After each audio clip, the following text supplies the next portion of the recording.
High above the English countryside in midwinter, the native feathered wildlife searches for food. From robins to sparrows, our landscape is shaped by their character. Hidden deep within a Hampshire meadow in the south of England, you'll find an extraordinary group of people. When you can get so up close to these incredible animals, and you can really see that, you know, they aren't just a creature, but they all have their own personalities. They are working to protect some of the rarest and most threatened birds on the planet. For many here, this isn't just a job, it's a way of life.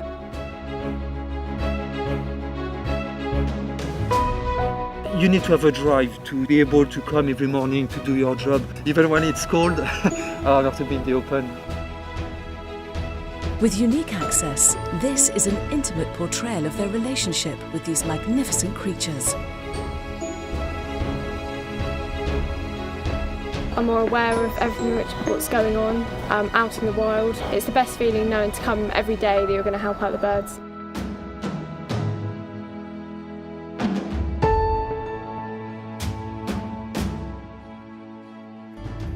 Globally recognised in the field of conservation and protection, the Hawk Conservancy Trust cares for over 150 birds from around the world. This is a rare place where the human spirit soars and passion is at the heart of everything that happens here.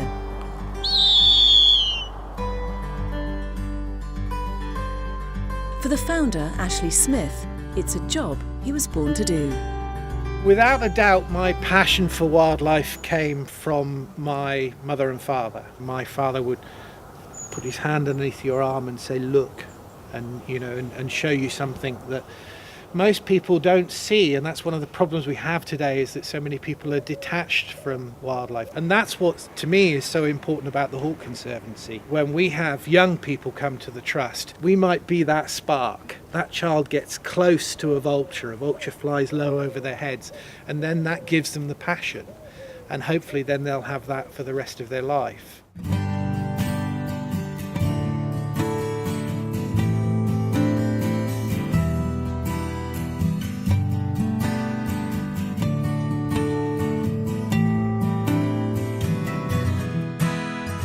Across the other side of the park comes a truly astonishing story of one of Britain's most common owls and his not-so-common story.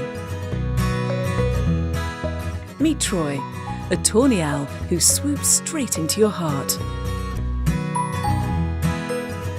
Troy was a bird brought into our National Bird Prey Hospital that we've got here at the Trust. Troy came into us during the spring, and what happens is they naturally go through a process known as branching. Now with Troy, he did this branching process, but bless him, he did which quite a few of them do, and he fell out of the nest. Now, a lot of passers-by sometimes see a cute bundle of fluff on the ground, pick it up and think it's in danger, and so they bring it straight to us. Sadly with Troy, the couple that found him kept him for a couple of weeks first and hand-fed him, but he's become imprinted. It's another way of saying hand-rear, and he now thinks that he is a little human in an owl suit. He no longer thinks he's a tawny owl. As you can see, he's far too friendly, he's far too tame. We could never release him back to the wild because simply he'd get himself into all sorts of trouble. Oh, right. Brilliant, man. Really good. When handler James and Troy met, heads turned and a special bond was born. For James, this bond is particularly special.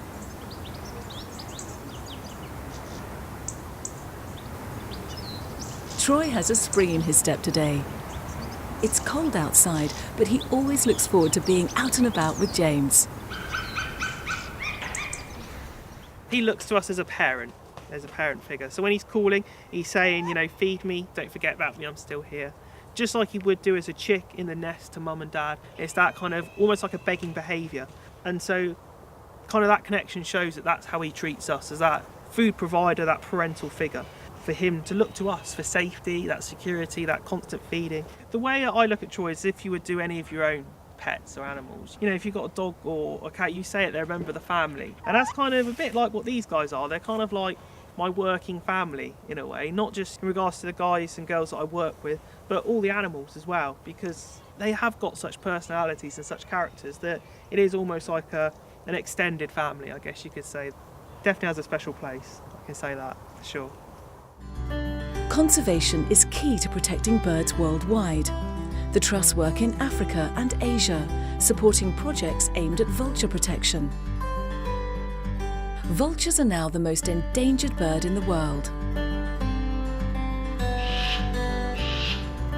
I didn't know I'd be flying birds of prey.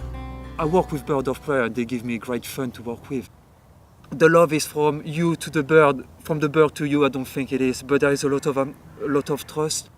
That trust is very important. Cedric came from France 10 years ago, leaving his job in a pet shop to pursue his passion for wildlife. I love my job because I love training birds. I love Victoria, flying her, and also let people have the chance to have her on the face. I think that's amazing. It takes a lot of time and true dedication to train these birds, but along the way there are a number of challenges to overcome. They asked me if I wanted to train her, so I started basically. It took me a long time. Vicky, when I started to work with her, she had foot issues, she had problems in her feet, so she had to go to see the vet. And when you train a bird and he has to go to the vet, it's not easy. Anyway, it took me about 6 months to get a first flight from her. She flies okay, she's a display bird, but she's not as good as the male.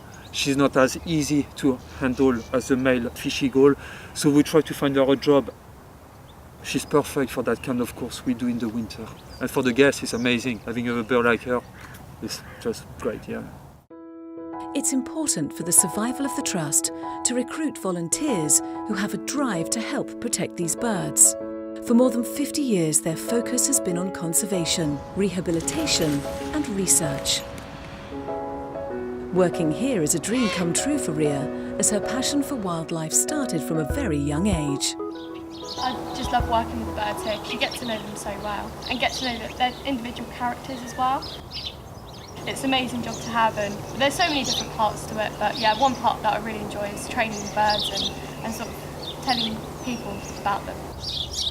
Also, my dad loved birds of prey, and I just remember seeing buzzards up in the sky and always had an interest in birds of prey. But then kind of coming here helped me to sort of grow and want to learn more about here, basically.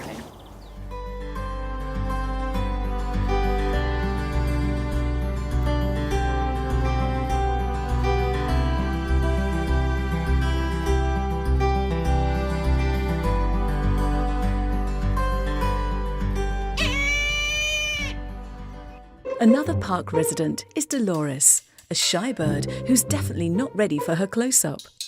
Unlike Troy, who likes the attention, Dolores isn't always so keen. Sometimes she has different moods, sometimes she's really friendly, other times not so much. But with breakfast on the horizon, will Dolores perk up a bit?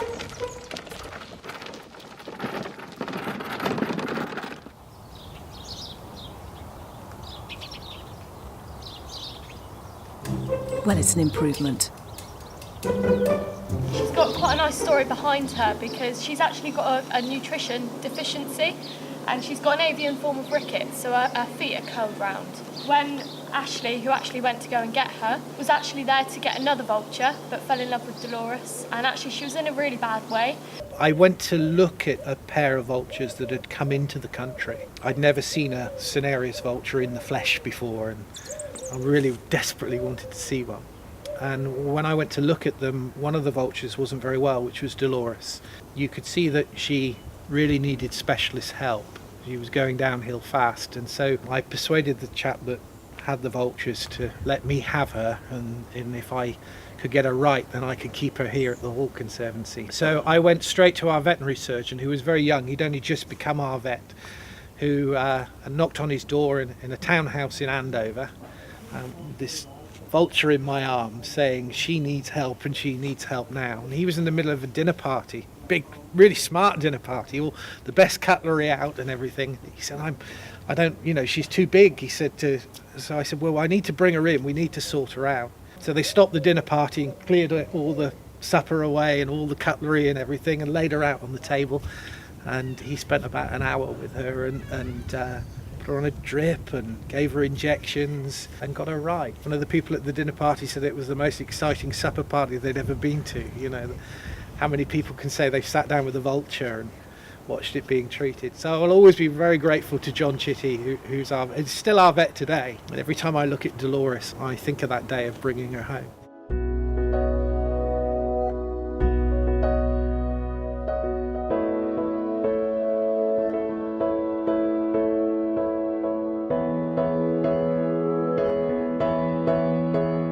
The sky's the limit for all birds. That is, except for one. If you think about it, the only time he was ever up in a tree, he fell out of it, which hurt to start with, but then a big scary person came and picked him up. So this means that we learned over the years he's been here that Troy, well, we believe he is the only owl in the world that's scared of heights. Now, it sounds really daft, but he doesn't really want to go any higher than my head height. He happily follow around and fly around to perches, but trying to get him up into the tree was really, really difficult.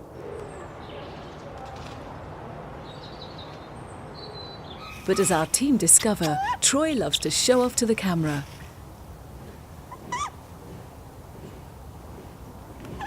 Yeah. What a Typical, performer. isn't it? He's going in the tree today. Be typical, isn't it? It's taken many months to get Troy confident on a low-level branch.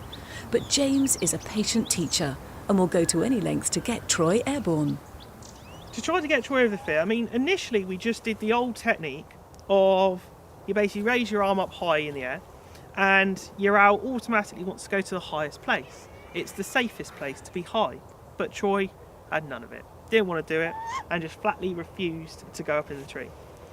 So we thought, we're mum and dad, you know, we're that family that he's got, that he sort of, bless him, didn't have that chance to really be with. And so in the wild, mum and dad would teach them how to hunt, how to do different aspects of their day-to-day life. So we felt that we had to take on that role and we had to teach him to fly into the tree. So how do you get your tawny out of a tree? But by sending mum and dad up in the tree. With Troy on his best behaviour, James's battle for Troy's success continues. There we go, that's better.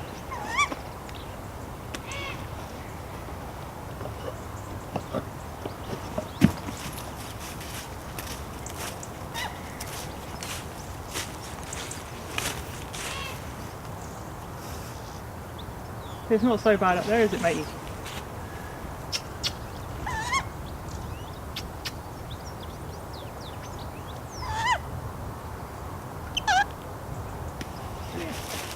Once you can get him up, slowly increasing the height to a really decent height, slowly but surely, you know, it's baby steps, like with anything. And eventually he's seen that it's not any different to be that high up, and you can sort of get over that fear. And so that's how we've kind of started the training.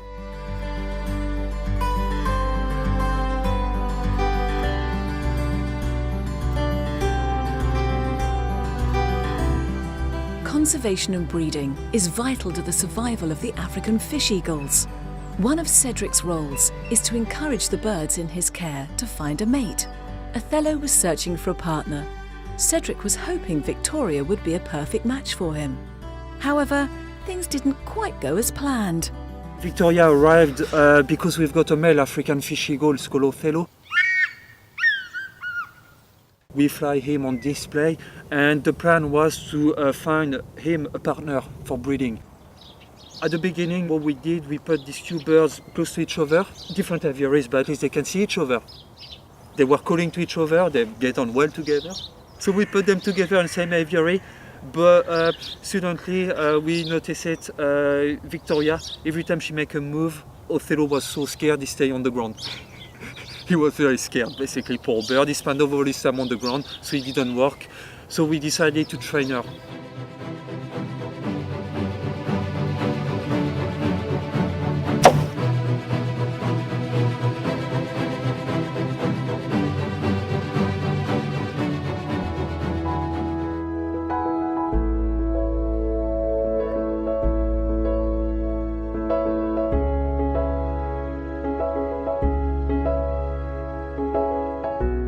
Cedric has to accept that it may be a while before Victoria finds her perfect match.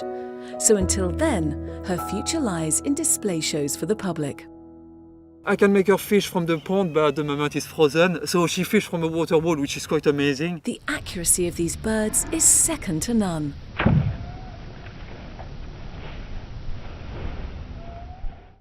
She does everything I want to do with her. She fish, she can catch. She needs to learn to get more fitness. She gets tired very quickly. And hopefully, if I can keep her out during the good season, you get thermal.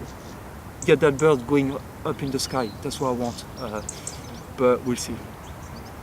There's nothing I can show her. Now she needs, with good weather, catch thermal and just be a bird basically, and just fly and yeah.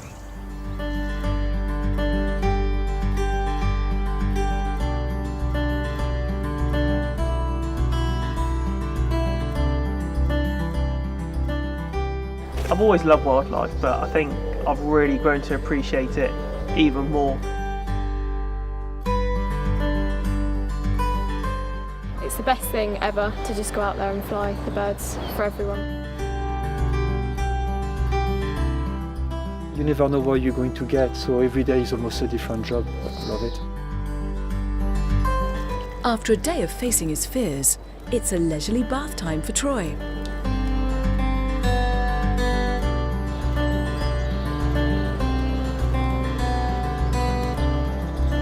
With the sun setting on the conservancy, it's time for the birds to turn in for the night. It's been another busy day. Dolores is now a healthy and happy bird. Well, most of the time. Troy's well on his way to overcoming his fear of flight and joining his other friends. Othello and Victoria's relationship status remains complicated. There's a moment in your life, I reckon, when you get it, when somebody says to you something that sparks that imagination for you to suddenly appreciate and love wildlife. And if you go back and you love animals and you love birds, you'll be able to remember that. It might be a grandparent or an uncle or an auntie that says, look at that, isn't that fantastic?